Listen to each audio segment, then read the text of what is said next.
Muy bien, seguimos en Monitor Económico por el canal 5 Días. Estamos transmitiendo en vivo y en directo también a través de nuestra página en internet, 5días.com.py, nuestra señal también por YouTube.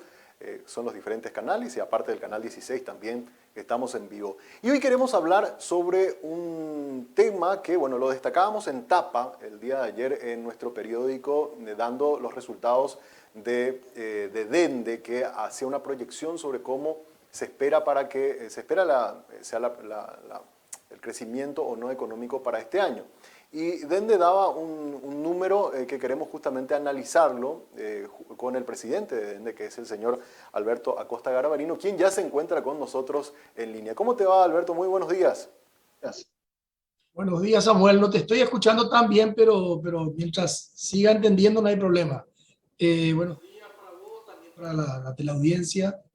Y un placer conversar contigo sobre Y los bien, temas de ahora actualidad. me copias un poquito mejor ahora, Ahí te Alberto. copio mejor, ahí te escucho mejor, sí. Espectacular. Bueno, nada, Sí. estaba recordando, estuvimos siguiendo lo que fue la charla y la presentación que hicieron y quería preguntarte cuáles son los datos o cuáles son quizás los efectos más importantes que ustedes están viendo en la economía, sobre todo justamente ayer salían los primeros datos de este primer trimestre del IMAED, del Banco Central, y que están muy en línea con la proyección que dieron ustedes de que este año va a ser un año con un PIB negativo. ¿Podrías explicar por qué Dende considera que este año no se va a poder crecer y vamos a tener, si mal no recuerdo, era un 1% de caída en nuestra economía, Alberto? Bueno, haciendo una pequeña introducción primero al tema, ¿verdad? El Dende hace estos análisis desde hace casi 20 años. Presentamos al público 2 veces al año, allá por el mes de abril, mayo, una que terminó, diríamos, la cosecha de la soja principalmente, que es muy importante para determinar la evolución del Producto Interno Bruto. Y presentamos la segunda parte, digamos, en octubre, porque es un insumo muy útil sobre todo para las empresas, para hacer sus proyecciones, para sus planes del año siguiente. Entonces, esto lo venimos haciendo regularmente. Es una presentación que tiene un enfoque amplio. Tocamos primero la parte internacional. Para un país como Paraguay, un país pequeño, una economía pequeña, lo que pasa en el mundo y en la región nos afecta profundamente. También hemos incorporado en los últimos años un análisis político, porque también creemos que la política también incide en la economía y viceversa, se afectan mutuamente. Entonces, es una presentación bastante amplia y efectivamente las proyecciones originales para este año 2022 eran mucho mejores. La hicimos el año pasado ya por octubre, noviembre, y había muy buenas expectativas. Pero evidentemente han ocurrido cosas en los primeros meses de este año, tanto a nivel internacional como a nivel local, que afectan profundamente las expectativas de este año 2022.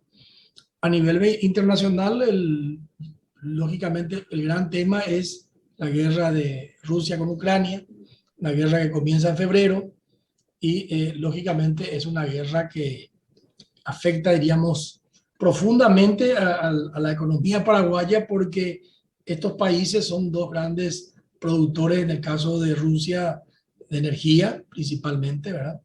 De fertilizante, que es fundamental para el tema agrícola, y Ucrania es un gran productor de alimentos, ¿verdad? Un gran productor de alimentos. Entonces, esta guerra afectó mucho el precio de la energía y afectó mucho el precio de los alimentos. En ese sentido, uno podría decir que para Paraguay el tema de alimentos hubiera sido positivo, ¿verdad? Porque subió de forma importante la soja, ¿verdad? Subió todo el maíz, subió el trigo, subieron todos los productos alimenticios. Del punto de vista de exportación hubiera sido un muy buen año si es que teníamos una buena cosecha, pero lamentablemente también a este entorno internacional negativo o positivo, depende cómo se mire, porque podría haber sido positivo por el lado de la exportación, pero claramente es negativo por el lado de la inflación. Este tema tuvo la contracara interna que es la sequía. Entonces, la sequía nos priva de un volumen importante. Hay estimaciones entre un 60% aproximadamente de caída de la producción. Y entonces la exportación paraguaya, que hubiera sido una exportación récord si teníamos un buen año agrícola, porque un buen año agrícola con buenos precios hubiera sido un boom realmente, nos quedamos a mitad de camino, nos quedamos con un buen precio, pero sin una buena producción, ¿verdad? Entonces, y con el impacto inflacionario que tiene esta suba de alimentos y de energía. Entonces, concretamente, para ir un poco más a Paraguay, este fenómeno mundial de la economía frenándose, la economía internacional, la economía mundial va a tener un crecimiento más lento también de lo previsto. El Fondo Monetario, que el año pasado tuvimos un crecimiento, un rebote, luego de la caída del año 2020 por el COVID, el año pasado rebotamos al 6,1 a nivel mundial. Este año el crecimiento estimado por el fondo ahora con todo este conflicto de Ucrania está en 3,6, ¿verdad? 3,6, donde América Latina es uno de los que menos va a crecer. América Latina va a crecer en torno al 2,5 solamente, muy empujado para abajo por Brasil, que prácticamente va a estar casi en el 0%, 0,8. Ahora se estimó de vuelta 0,8. O sea, Brasil, que es nuestro vecino más grande, que nos impacta mucho, es un país que está estancado hace mucho tiempo y este año va a tener casi un crecimiento cero prácticamente, ¿verdad? Entonces, sí, te escucho, Samuel. Te iba a consultar, porque estás poniendo algunos elementos que me parecen claves para entender por qué hablamos de una caída del Producto Interno Bruto para este año. Uno, el efecto de la sequía, claramente ya lo vimos en estos indicadores de estos primeros 3 meses. Otro, obviamente, la incertidumbre. No sabemos hasta cuánto. Se pensaba en un inicio que la guerra iba a ser de poco tiempo, sin embargo se está extendiendo más de lo que los analistas habían vaticinado inicialmente y no se sabe cuándo podría terminar. Y un tercer elemento que te consulto, si eso va a impactar de aquí hasta diciembre, podría ser también el factor político, teniendo en cuenta que vamos a entrar ya en lo que son las campañas electorales de las internas, y eso siempre genera de forma natural incertidumbre, sobre todo por el lado de la inversión. Ese podría ser también un factor importante, Alberto, para que va a incidir en estos números. Sin duda. En el tema primero, que mencionaste primero, el tema de la guerra, presentamos con bastante insistencia cuando hicimos la presentación el día martes, de que esta guerra no va a ser corta, va a ser muy larga. Pero la guerra puede ser que termine en unos meses más con Rusia controlando una parte del territorio ucraniano. Pero una cosa es ganar la guerra, por decirlo, ganar la batalla, y otra es conseguir la estabilización y la paz, ¿verdad? Fíjate que Estados Unidos, cuando entra a Afganistán, después de las Torres Gemelas, el atentado a las Torres Gemelas, entra y en poco tiempo controla Afganistán. Pero nunca pudo conseguir dominar ese territorio y estuvo empantanado 20 años ahí y tuvo que salir corriendo hace poco, ¿verdad? Lo mismo le pasó a la Unión Soviética cuando entró a Afganistán. Lo mismo le pasó a Estados Unidos en Vietnam, ¿verdad? Esto va a ser un Vietnam para Rusia, evidentemente, ¿verdad? Puede ser que con Estados Unidos nunca perdió ninguna batalla en Vietnam, pero perdió la guerra finalmente, ¿verdad? Entonces, este tema va a ser largo porque no solamente el conflicto ahí va a seguir, independiente a que controle ciertos territorios Rusia, y aparte, este conflicto pateó el tablero, diríamos, del orden internacional, y claramente tenemos ahora una Europa mucho más unida y se va a rearmar Europa. Entonces la OTAN se va expandiendo. Y si sumamos el tema China, bueno, este conflicto, esta crisis, pateó el tablero de un orden que había, un orden muy precario, y no sé qué va a pasar. Nadie sabe cómo se va a volver a ordenar esto, ¿verdad? Entonces, este conflicto va a ser largo, ese es el primer punto, ¿verdad? El otro punto es que, sí, efectivamente, internamente no tenemos, además de la sequía es la que impacta mucho en esta caída del PIB. No te olvides que el Producto Interno Bruto es producción, no es precio, es producción. Y la caída de la producción hace que caiga el PIB de Paraguay. Nuestra estimación es una caída del 1,2% negativo. Hay algunos que estiman 1,8%. El Banco Central estima 0,2 positivo. pero va a estar ahí, de cero, debajo de cero. Es un año de un crecimiento negativo y también está incidiendo el tema de las elecciones, claramente está incidiendo. Está incidiendo por muchos motivos, ¿verdad? Nosotros le hemos repetido mucho y lo repetimos la vez pasada en la presentación, que la palabra política en español tiene dos traducciones, dos palabras en inglés, ¿verdad? Que separa claramente lo que es la politics, que es la parte electoral justamente de la política, de la policy, que son las políticas públicas, ¿verdad?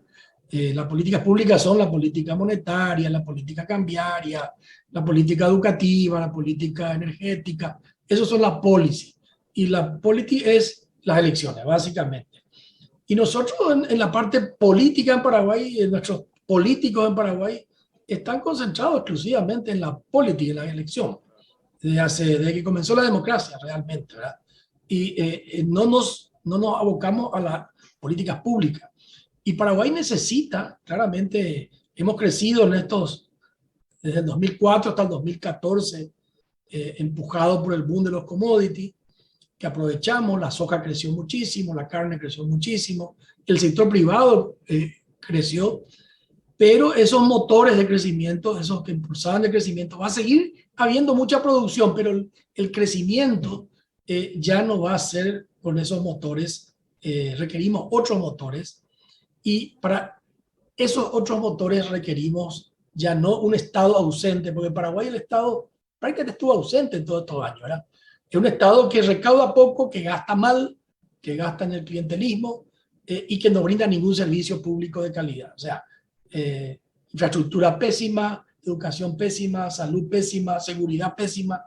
Entonces, un Estado que no sirve para nada prácticamente, ¿verdad? Es cierto, es un Estado barato, diríamos entre comillas, porque la presión tributaria es baja, pero barato, pero es caro porque no da ningún tipo de servicio. Claro, entonces, nosotros requerimos un Estado diferente. Este tema también lo venimos insistiendo desde el 2015, 2016. Todas esas reformas que se hablaron antes, que después quedaron congeladas con el boom, porque crecíamos sin reforma. A partir del 2014, 2015, comenzamos a hablar con mucha insistencia. Ahora requerimos un Estado diferente. Y realmente vemos que la clase política no está abocada a eso. No está abocada a eso y está abocada exclusivamente siempre al tema electoral. También somos conscientes de que las reformas que se requieren en el país afectan la base política principalmente del partido de gobierno, ¿verdad? El Partido Colorado, que es un partido clientelar, prebendario, y gran parte de su clientela está en el empleo público, ¿verdad? Entonces, la pregunta que nos hacemos, yo hice en la presentación ahí en el día martes, es cómo hacemos viable políticamente esa reforma que el Paraguay necesita, ¿verdad? Yo recuerdo que una vez, cuando fue la crisis de Grecia, y que Grecia entró en default, no podía pagar la deuda, cuando fue la crisis hace poco tiempo en España, en Portugal, se fue el presidente griego junto al Fondo Monetario para negociar el paquete de ayuda, y todas las propuestas, si vos tenés un déficit gigantesco, todos te dicen, tenés que reducir gastos y tenés que subir ingresos, ¿verdad? Para reducir el déficit. Es aritmética simple, ¿verdad? Y le dijo algo el presidente griego que yo comenté la pasada, le dijo a la gente del fondo, yo sé lo que hay que hacer. El problema es cómo hago para hacer lo que ustedes dicen y sobrevivo políticamente, ¿verdad? Ese es el mal problema, ¿verdad? Porque si hago todo eso me echan al día siguiente. Bueno, yo creo que el dilema de Paraguay es cómo hacemos que lo que hay que hacer, que Paraguay necesita que se haga, que son todas esas reformas que siempre se hablan, cómo hacemos para que sea viable políticamente y para este partido, básicamente el Partido Colorado, no signifique un suicidio político, ¿verdad? Porque esa es su base electoral. Entonces, es un dilema de difícil solución, ¿verdad? Porque lo que hay que hacer va en contra de esa base política, que yo creo que es de los dos partidos tradicionales realmente. Totalmente. Sí. Totalmente. Entonces, efectivamente, este año se ve afectado por la crisis internacional, por la sequía y por este electoralismo que nos mata, ¿verdad? Que Claro, nos mata claro. realmente. Y hay que agregar lo que pasó ayer, anteayer, con el trágico fallecimiento del fiscal Pechi, que es un tema que también es un tema transversal, que también es un factor importante. Podemos hacer todas las reformas que queramos, pero si no hay seguridad jurídica y física, va a ser difícil que las inversiones lleguen al Paraguay como se necesita, Así ¿verdad? mismo es. En el 2020, Sobre lo de la pandemia, Alberto, el gobierno tenía por lo menos espacio por el lado de la deuda para tomar créditos y de hecho lo hizo, ¿verdad? Y eso ayudó un poco a mitigar un poco el impacto de la pandemia. En el 2021 también se tomaron acciones para tratar de empujar ese efecto rebote. Pero este año, por lo menos de mi parte, yo no veo como muchas acciones que se están tomando desde el gobierno, desde el punto de vista fiscal, ni tampoco, bueno, monetario sí, el Banco Central algunos ajustes están haciendo por el lado de la inflación, pero no hay como muchos estímulos, y quizás porque tampoco ya no tienen mucho espacio también para hacerlo, ¿verdad? Si eventualmente se logra mitigar algo de estas proyecciones, va a ser netamente por esfuerzo del sector privado, Alberto. Y yo creo que sí, yo creo que estamos, eso lo repitió varias veces el martes César Barreto, este modelo que hoy tenemos está agotado, ¿verdad?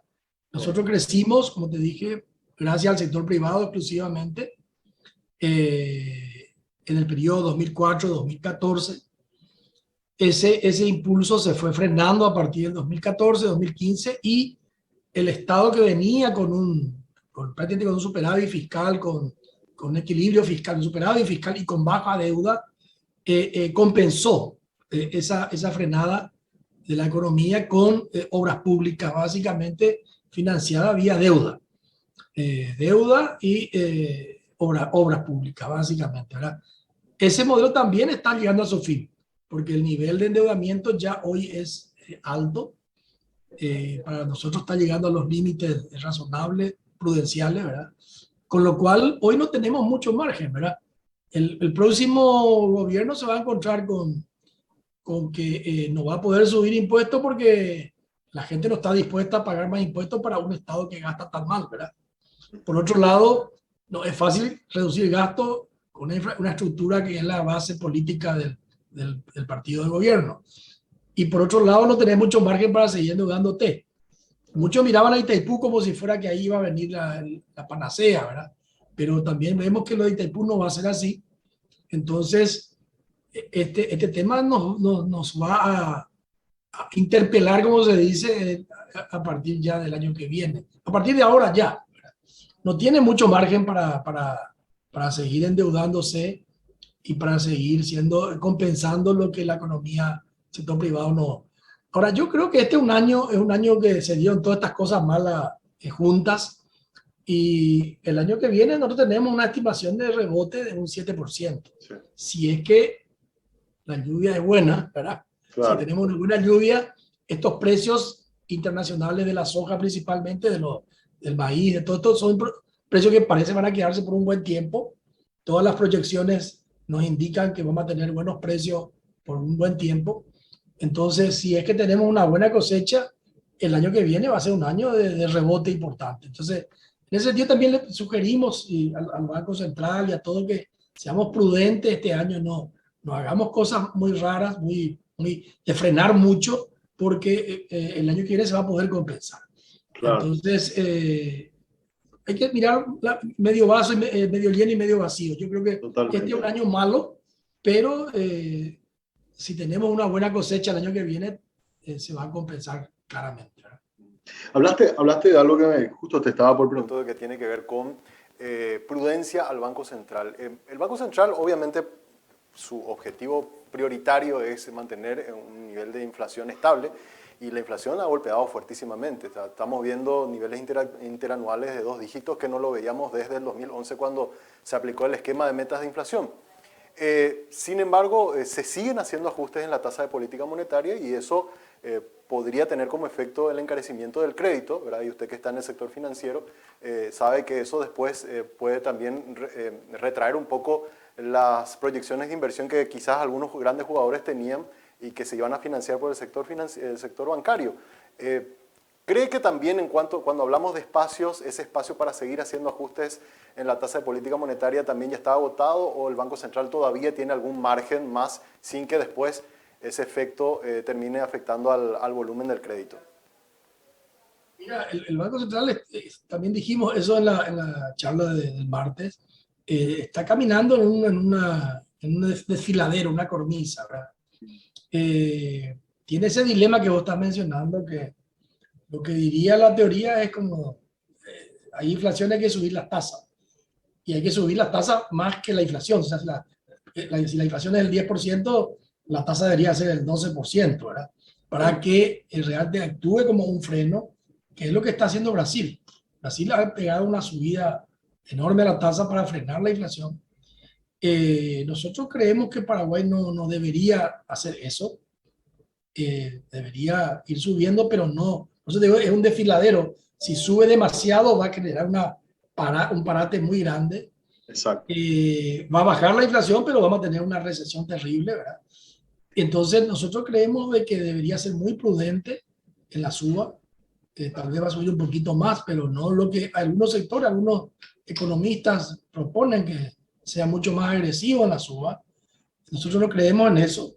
Va a también tener que administrar un poco el tema cambiario, porque el tema también cambiario en un país como Paraguay es muy importante para la inflación. Si sube el dólar, va a subir todos los productos importados, entre ellos la energía misma, ¿verdad? Entonces, este va a ser un año en que va a tener que intervenir el Banco Central, va a perder reservas seguramente, tenemos reservas acumuladas, pero el año que viene, si tenemos una buena cosecha, con un precio, super precio como está previsto para los próximos años, va a haber un ingreso de dólares enorme en Paraguay y ahí el Banco Central puede recomponer sus reservas comprando justamente para evitar que caiga demasiado, ¿verdad? Entonces, hay que ser prudente porque pareciera como que es un bache de este año nomás, ¿verdad?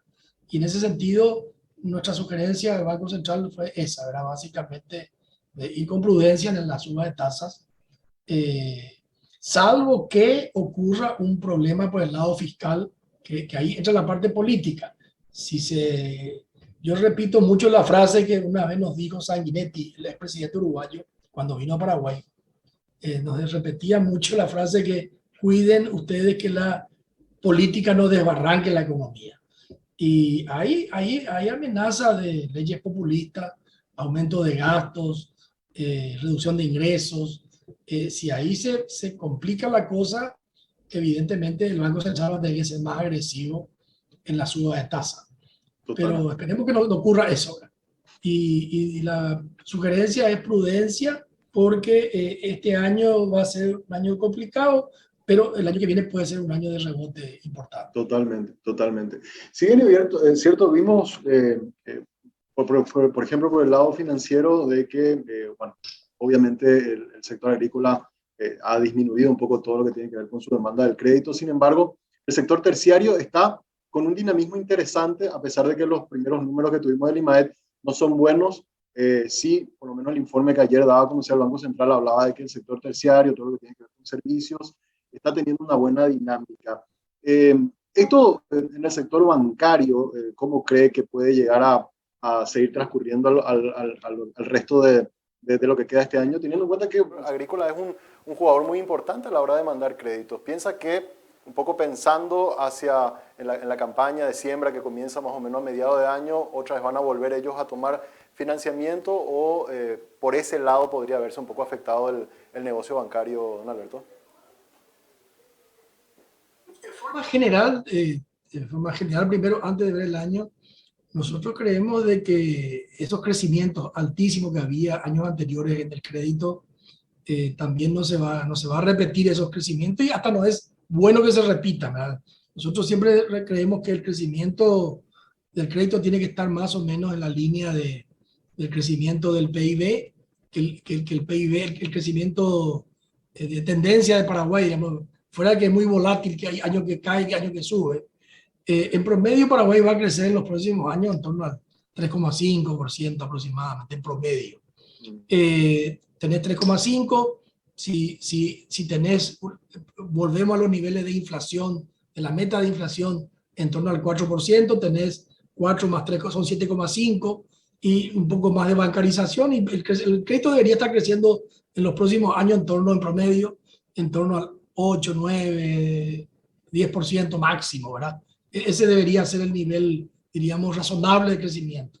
Más de eso ya hay una burbuja que puede ser peligrosa, y menos de eso también puede ser un problema. Entonces, nosotros vemos que va a ir yendo hacia esos niveles en promedio. Tal vez el sector agrícola se sienta golpeado este año por el tema de maquinaria, seguramente va a haber menos compra. El tema también de fertilizantes es un tema importante, ha subido mucho. Pero creo que vamos a ir entrando en esos niveles que te dije de crecimiento del crédito este año y los próximos años. Ya. Bueno, finalmente, Su reflexión, entonces, este va a ser un año difícil, pero por lo menos las proyecciones hay de un efecto rebote importante para el año que viene. Y esto de cara también a aquellos que nos siguen y que son inversores y que están pensando también un poco más a largo plazo, no una visión tan corta como muchas veces tenemos aquí en nuestro país, pero gente que está pensando en invertir. Hay panoramas mucho más positivos para Paraguay, si es que nos proyectamos de aquí a los próximos 12 o 18 meses, don Alberto. Sí, mirando así, te repito, es un año de bache, de caída fuerte, pero se ve un mejor año si es que nos ayuda el que está en la lluvia, ¿verdad? claro. Somos muy dependientes, nos hemos vuelto muy dependientes del agua, de la lluvia, tanto para el tema agrícola, para el tema energético y para el tema logístico, ¿verdad? Realmente muy dependiente. Por eso que nosotros creemos que Paraguay necesita la siguiente etapa, diríamos, que es la industrialización de Paraguay. Y ahí vemos como dos grandes áreas, todo lo que sea el MOA, manufactura de origen agropecuario, diríamos, de darle mayor valor agregado a nuestras materias primas. Se está haciendo, pero hay que hacer con mucho más rapidez y más fuerza, diríamos. Y por otro lado, todo lo que es con el MOI, con todo este tema de manufactura de origen industrial, usando nuestra gente, que tenemos una población joven, no calificada, pero joven, entrenable, y tenemos energía todavía abundante, ¿verdad? Entonces, pero ahí requerimos ya educación. No es trabajar en una industria, no es lo mismo que trabajar en el comercio. Hay que manejar maquinaria, equipos. Para manejar maquinaria tengo que saber leer, entender instrucciones. Reforma educativa importante. Requerimos un servicio diplomático, porque ya abrir mercados con productos de mayor valor es diferente a vender commodity. Como yo le digo a la gente, el commodity, la gente, uno vende, te compra.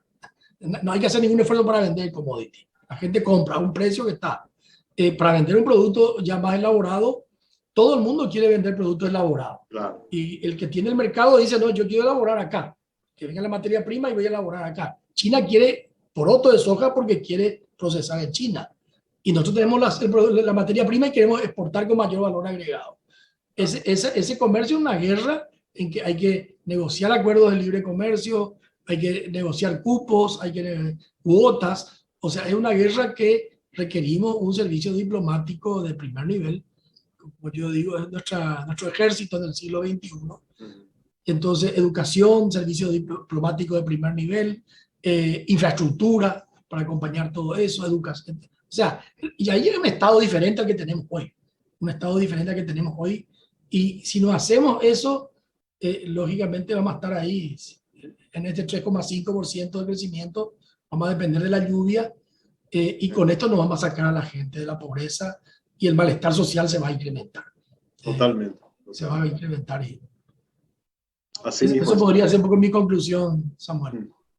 Muchísimo tu tiempo, Alberto. Es un gusto siempre conversar contigo. Bueno, vamos a estar pendientes entonces de lo que va a ser allá en octubre. Me habías dicho la siguiente proyección, ojalá con números un poco más positivos. Y bueno, te agradezco que hayas participado hoy con nosotros del programa.